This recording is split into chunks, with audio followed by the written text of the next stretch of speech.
प्रिय भैया बहनों, शुभाशीष। इसके पूर्व मैंने आपको शनिवार को जनसंचार की विशेषताएं, संचार के कार्य और जनसंचार के कार्य समझाए थे। वर्तमान में जनसंचार के क्या कार्य हैं, इसको मैंने समझा दिया था। फिर भी मैं एक बार उनको संक्षिप्त में समझा देता हूँ कि जनसंचार के प्रमुख कार्य में सूचना देना, किसी घटना की, चाहे वो रोजगार से संबंधित रोजगार की सूचना देना, अनेक सूचनाओं का कार्य करना। शिक्षित करना अर्थात जागरूक करना, किसी घटना होने वाली घटना से आपको पहले से ही अवगत करा देना और उससे आप जागरूक हो जाएं, आदि आदि।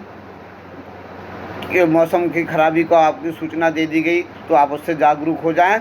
समाज की अनेक घटनाओं से आपको परिचित कराएं जिससे आप जागरूक रहें कि आपके ऊपर वह घटना घटित ना हो सके। तो इस तरह से जागरूक करना। और तीसरा है मनोरंजन करना। देखिए, मनोरंजन करना, ठीक है ना। चौथा है एजेंडा तय करना। और पांचवा है निगरानी करना, अर्थात कोई गलत कार्य संस्था या कोई कंपनी या सरकार अपने नियमों के अनुसार, अपने एजेंडे के अनुसार नहीं चल रही है तो उनको उस ओर उन्मुख करना कि जो तुम्हारा एजेंडा था उस पर ही आप कार्य करें। निगरानी करना, और निगरानी करने वाला जो संस्थाएं हैं, अनेक प्रकार की अनियमितताएं होती हैं, सरकारें भी अपनी जिम्मेदारी भूल जाती है और अपने स्वार्थ के वशीभूत दलगत राजनीति करने लगती है। इन सभी चीज़ों की निगरानी करना, अस्पतालों में अव्यवस्थाओं को, नगर पालिका के द्वारा शहर की सफाई की अव्यवस्थाओं को लेकर उनके सब पर निगरानी करते हुए समाज को जागरूक करना और उन्हें अपने कर्तव्य पथ पर लगाने का कार्य भी जनसंचार करता है। विचार विमर्श के पंच और विचार विमर्श अर्थात डिबेट के माध्यम से समाज के विचारों को लेना, लिखित समाचार पत्रों में या मुद्रित समाचार पत्रों के माध्यम से जो स्तंभ होते हैं, उन स्तंभों के माध्यम से अच्छे विचारकों के विचारों को लेना, उन पर विचार विमर्श करना, ये जनसंचार के कार्य में आता है। अब हम भारत में जनसंचार माध्यमों का विकास पर चर्चा करते हैं। भारत में आज जनसंचार के आधुनिक माध्यम जिस रूप में मौजूद हैं, उसकी प्रेरणा भले ही पश्चिमी जनसंचार माध्यम रहे हों, लेकिन हमारे देश में भी जनसंचार माध्यमों का इतिहास कम पुराना नहीं है। हमारे पास जो आज टीवी, रेडियो, समाचार पत्र आदि जितने भी जनसंचार के माध्यम हैं, भले ही विदेशों से लिए गए, लेकिन हमारा इतिहास भी बहुत पुराना है और इससे सशक्त रहा है। वो भले ही लोगों ने कल्पना की, लेकिन कल्पना के पीछे लोग कल्पना मानते हैं, लेकिन उस कल्पना के पीछे भी कहीं ना कहीं तिल से ही तो ताड़ बनता है। तो तिल तो रहा ही होगा ना, तभी तो ये कल्पना की गई है। अर्थात कल्पना कहाँ से कर ली जाती? जब तक कुछ उसकी भूमिका ना होती, पृष्ठभूमि ना होती, तो कल्पना ही कैसे कर ली जाती? आज के लोग भले ही उसको कल्पना माने, लेकिन कहीं ना कहीं ये हमारे जनसंचार के माध्यम बहुत सशक्त थे और अन्य देशों की अपेक्षा पहले विकसित थे। जैसे देवर्षि नारद को भारत का पहला समाचार वाचक माना जाता है, जो वीणा की मधुर झंकार के साथ धरती और देवलोक के बीच संवाद सेतु थे।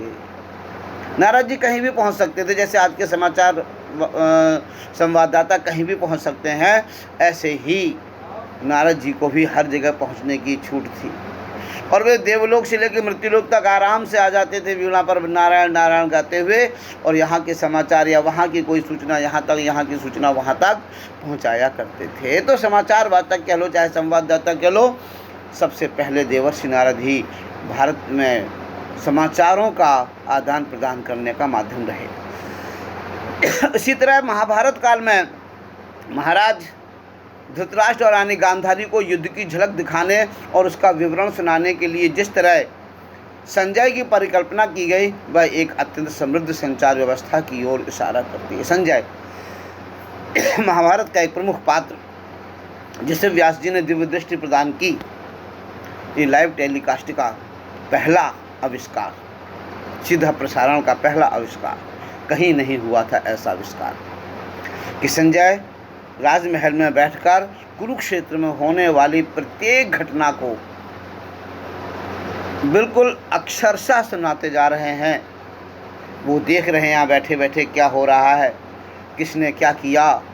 जैसे भगवान श्री कृष्ण ने अर्जुन से कहा कि मेरा रथ दोनों सेनाओं के बीच में खड़ा कर दो। तो ये सारी चीज़ें वो अर्जुन धृतराष्ट्र को संजय बताते जा रहे हैं, अब युद्ध में कौन मारा गया, अब इसमें किसने किसको घेर लिया, आदि आदि एक एक अक्षरशः। यहाँ तक कि आज के इस नवीन आधुनिक टेलीविज़न या समाचार के कैमरों से भी सटीक विवरण संजय उनको सुनाते चले जा रहे थे। तो इस तरह से हमारी संचार व्यवस्था अधिक सुदृढ़ थी। ऐसे ही इसके बाद जन भावनाओं को राज दरबार तक पहुंचाने और राजा का संदेश जनता के बीच प्रसारित करने की समृद्ध व्यवस्थाओं के उदाहरण बाद में भी दिखाई पड़ते हैं। चंद्रगुप्त मौर्य, अशोक जैसे सम्राटों के शासनकाल में स्थायी महत्व के संदेशों के लिए शिलालेखों और सामयिक या तात्कालिक संदेशों के लिए कच्ची स्याही या रंगों से संदेश लिखकर प्रदर्शित करने की व्यवस्था और मजबूत हुई। धीरे धीरे आगे बढ़कर महाभारत काल के बाद राजाओं के राज दरबारों तक लोगों की सूचना पहुंचाना या राज दरबार का संदेश जनमानस तक पहुंचाना, इनके लिए भी समृद्धशाली व्यवस्था थी। राजाओं के संदेशों को पहले दूतों के माध्यम से ढोल पीटकर लोगों को इकट्ठा किया जाता था और राजाओं का संदेश उन तक पहुंचाया जाता था, और जनता का संदेश राजाओं के पास किसी न किसी व्यक्ति के माध्यम से पहुंचाया जाता था। उनके बीच का एक प्रतिनिधि हुआ करता था जो राजा तक उनके विचारों को, उनके संदेशों को, उनकी वेदनाओं को पहुंचाया करता। तो आदान प्रदान का, सूचनाओं का आदान प्रदान का, समाचारों के आदान प्रदान की व्यवस्था हमारे देश में भी पहले से समृद्ध थी, सुदृढ़ थी। इसके बाद शिलालेखों का कार्य प्रारंभ हुआ। शिलालेखों के माध्यम से सूचना या संदेशों को संकलित कर पहुंचाया गया समाज तक, जनमानस तक, और इसके बाद धीरे धीरे कच्ची स्याही का निर्माण हुआ और कच्ची स्याही या रंगों पर से लिखकर समाचारों का या संदेशों का आदान प्रदान होने लगा। तब उस समय बाकायदा रोजनामचा लिखने के लिए कर्मचारी नियुक्त किए जाने लगे। जैसे लेखन कार्य करने के लिए लोगों को नियुक्तियाँ हुई, जिससे वे लिखा करते थे और जनमानस तक वे पहुंचाया करते थे। भारतीय परंपरा की, संचार परंपरा की खासियत यह भी रही है कि राज दरबारों के समानांतर हमारे यहाँ लोक माध्यमों की भी सुलझी व्यवस्था मौजूद रही। लोक माध्यम क्या है? इसके संकेत प्रागैतिहासिक काल से ही मिलते हैं। भीमबेटका के गुफा चित्र इसके प्रमाण हैं। ये देखिए भीमबेटका की गुफा चित्र हैं।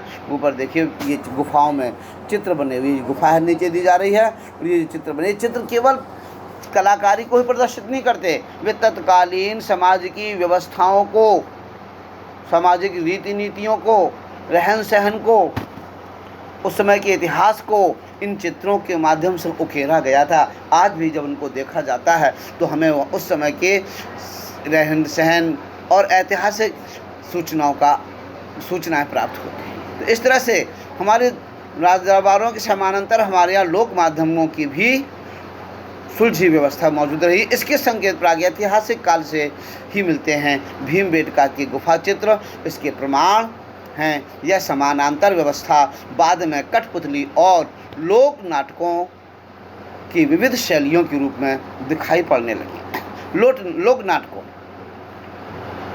कठपुतली है, बाउल है, सांग है, रागनी है, तमाशा, लावनी, नौटंकी, जात्रा, गंगा का गौरी, ऐसे अनेक नामों से यक्षगान, अनेक कलाओं के माध्यम से लोगों तक सूचनाएं पहुंचने लगी, समाचार पहुंचने लगे, संदेश पहुंचने लगे। तो ये माध्यम भी हमारे यहाँ बहुत समृद्ध रहे हैं। इन लोक कलाकारों ने समाज तक बहुत सारी चीज़ें पहुंचाई, बहुत सारे समाचार, बहुत सारे संदेश, और लोगों को जागृत करने, जो आज जन संचार के माध्यम टीवी चैनल्स आदि कर रहे हैं जागरण करने का, वही कार्य इन लोगों ने भी किया। समाज को जागृत किया, समाज के लोगों में संस्कृति पहुंचाई, चाहे वो कथावाचकों के माध्यम से पहुंचाई हो, चाहे नौटंकी के माध्यम से पहुंचाई हो, चाहे नाटकों के माध्यम से पहुंचाई हो, लोगों को जागृत किया। महात्मा गांधी ने अपनी जीवनी में लिखा था कि मैंने हरिश्चंद्र के नाटक को देखकर अपने जीवन में सत्य को पालन करने का व्रत लिया था। ऐसे पहले नाटकों के माध्यम से ही लोगों में जागृति हुआ करती थी। आज भी देखें तो फिल्मों को देखकर लोगों के अंदर, चाहे वो पाश्चात्य सभ्यता की ओर उन्मुख हो रहे हों, चाहे वे अपनी संस्कृति को भूल रहे हों, कुछ भी कर रहे हों, आज विभिन्न वेशभूषाओं का जो पहनना हो रहा है वो भी क्या है, इन फिल्मों को देखकर ही तो हो रहा है। हेयर कटिंग शैली जो हो रही है सब क्या है, फिल्मों को देखकर। तो आदमी पहले इन नाटकों को आदि को देखकर ही अपने जीवन में परिवर्तन लाता था, संदेशों को प्राप्त करता था, संस्कृतियों को पहचानता था। आज हम अपनी संस्कृति को इन नाटकों के कारण, फिल्मों के कारण भूलने लगे हैं। हम आधुनिकता के रूप में अपने आप को असभ्य बनाते चले जा रहे हैं। लेकिन जनसंचार के आधुनिक माध्यमों के जो रूप आज हमारे यहाँ हैं, वे निश्चय ही हमें अंग्रेज़ों से मिले हैं। चाहे समाचार पत्र हों या रेडियो, टेलीविज़न या इंटरनेट, सभी माध्यम पश्चिम से ही आए। हमने शुरुआत में उन्हें उसी रूप में अपनाया। आज जो टीवी है, समाचार पत्र है, रेडियो है, ये सब धीरे धीरे हमको विदेश से ही मिले हैं, अंग्रेज़ों से ही मिले हैं। लेकिन आज वे हमारे रूप में ही, हमारी संस्कृति में ही रच पच गए, वे हमारे अंग बन गए, भारतीयता के अंग बन गए हैं। आज उन सब का निर्माण, उन सब की संचालन व्यवस्था हमारे अनुरूप है। हम उनके पर निर्भर नहीं हैं। हम आत्मनिर्भर भारत की ओर, हमारे यहाँ हर माध्यम का विकास हमारी परंपरा के अनुसार हो रहा है। टीवी सीरियल हो, चाहे फिल्म हो, ये सारी इन सब का निर्माण हमारी परंपरा के अनुरूप होने लगा है। समय के बाद वे भारतीय नाट्य परंपरा से परिचित होने लगते हैं। इसलिए आज के जनसंचार माध्यमों का खाका भले ही पश्चिमी हो, लेकिन उनकी विषय वस्तु और रंग रूप भारतीय ही है, क्योंकि उसकी भूमिका भी कहीं अधिक बढ़ चली। क्योंकि आज हमारे देश में इन सब की भूमिकाओं का विकास हो गया है। ये भूमिकाएँ, इनकी भूमिकाएँ हमारे देश का एक अंग बन गई हैं। इसलिए इनका विकास अब हमारे देश में हमारे अनुरूप होने लगा है। इसलिए जहाँ वह शासक वर्ग के लिए राष्ट्र निर्माण की दिशा तय करता है, वहीं जनता की भागीदारी भी सुनिश्चित करता है। आज का जनसंचार माध्यम राष्ट्र को जागृत करता है, राष्ट्र सरकारों को जागृत करता है, उनको अपने कार्यों की ओर, उनको अपने कार्यों की याद दिलाता है। तो वहाँ जनता को भी जागृत करता है कि वे अपने आप को दबा कुचला, हीन दीन न समझें, बल्कि उनका स्वयं का अपना अधिकार है। वे अपनी बात को जनता तक, समाज तक, राष्ट्र तक पहुंचाने का एक एक नागरिक का अधिकार है। यह नागरिकों के अंदर जागृति करने का कार्य भी करते हैं। तो इस तरह से जनसंचार माध्यम का विकास हमारे देश में आज पूर्ण रूप में हो गया है। जनसंचार माध्यमों के प्रचलित रूपों में प्रमुख, चाहे इनको प्रचलित रूप कह लिया जाए, चाहे इनके प्रकार कह लिया जाए, वे कौन कौन से हैं? समाचार पत्र, पत्रिकाएँ, रेडियो, टेलीविज़न, सिनेमा और इंटरनेट। इन माध्यमों के जरिए जो भी सामग्री आज जनता तक पहुंच रही है, राष्ट्र के निर्माणस का निर्माण करने में उसकी महत्वपूर्ण भूमिका है। इस तरह से ये राष्ट्र जनसंचार माध्यमों का विकास हमारे देश में हुआ। हमारी प्राचीन परंपरा भी कम समृद्ध नहीं थी, लेकिन आज ये आधुनिक जनसंचार माध्यमों के जो हमारे देश में विकास हुआ है, वे भी आज हमारे देश को जागरूक करने में पूर्ण सहयोग कर रहे हैं। आगे हम समाचार, इस तरह से जनसंचार की जो माध्यम हैं, समाचार पत्र, रेडियो, टेलीविज़न आदि, इन पर क्रमशः चर्चा करते चलेंगे। जिसमें से पहले समाचार पत्र पत्रिकाओं पर चर्चा करेंगे, इसके बाद रेडियो पर, इसके बाद टेलीविज़न पर, और इसके बाद इंटरनेट और सिनेमा आदि पर विचार करते हुए इनकी जनसंचार माध्यमों का प्रभाव हमारे देश में क्या है और इनसे जनसंचार माध्यम की संभावना और खतरे भी क्या हैं आदि। इसके बाद लिपि से मुद्रण तक का हमारा सफ़र, देश का क्या सफ़र रहा, इस पर विचार विमर्श करते हुए पाठ के अंत के प्रश्नोत्तर और इसके अतिरिक्त अन्य प्रश्नोत्तर भी हम आप तक पहुंचाएंगे। हरिओम। आगे गुरुवार के दिन हम अभी समाचार पत्र पत्रिकाओं पर विचार विमर्श करेंगे। हरिओम।